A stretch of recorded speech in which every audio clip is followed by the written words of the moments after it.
so today I'm out here in my mobile booth, the XL booth with the PSDRID. I'm going to kind of just give you another look at how we actually do a door. So this is typically a setup. I get a lot of questions on my social media about this. It isn't just for one door. I mean, the amount of time that it takes to set it up, it's not a significant amount of time, but it does take time to set it up. This would be, I would say, if you're doing doors for entire house. So I'm doing a house, almost all the doors in this house. So if you're doing like 5 or more doors, I think it's going to be a very convenient setup for you. And once again, you can actually set it up. I'm doing it in a booth, so I don't have to breathe overspray. I don't have to breathe, silica dust and chemicals from paint, because it's just being, evacuated out my booth, out a window right here. So the PSDRID comes with, these feet right here. The feet you just install, they just screw right to the bottom of the door. It's not an issue. Nobody can actually see the bottom of the door. They screw on pretty easily. The setup comes with those feet.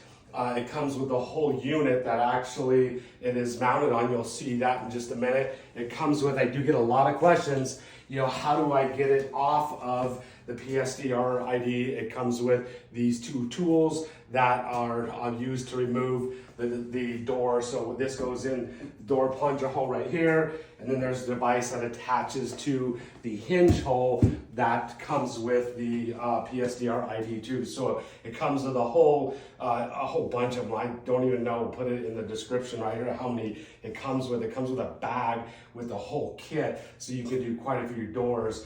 And then it comes with a thing that installs right here with the hinge. If you don't have a center hinge, like quite a few of the doors that I'm working with right now, they only have 2 hinges on, top and bottom.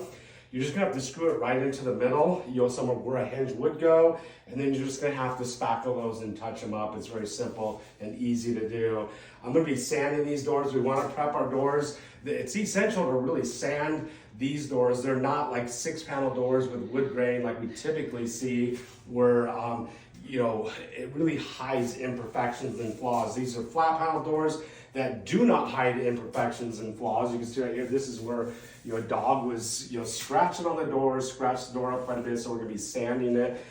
In my booth, it's really nice because it's got a dustless sanding setup. The 3x4 sander is out here with my Unida EcoSand vacuum out there. We need a vacuum, and it's a HEPA vac. It's hooked up.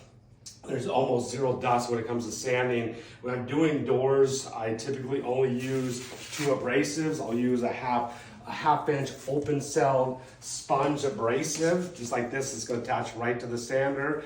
And if I have to do any flat sanding, I'm going to be using a Pad Saver, Film Tech, or EcoStorm, a 320 grit to do the sanding there. So I'll usually typically either do 220 or 320. If I'm sanding in between coats, it's definitely a 320. Sometimes it's 220 or 220 or 320. Just on the initial sand. This door is in pretty good shape, front and back. There's no imperfections on it at all. I've already sanded this with the flat abrasive, so now I'm just going to go over the whole door and sand it with a 1/2-inch sponge, and you'll see what that looks like now.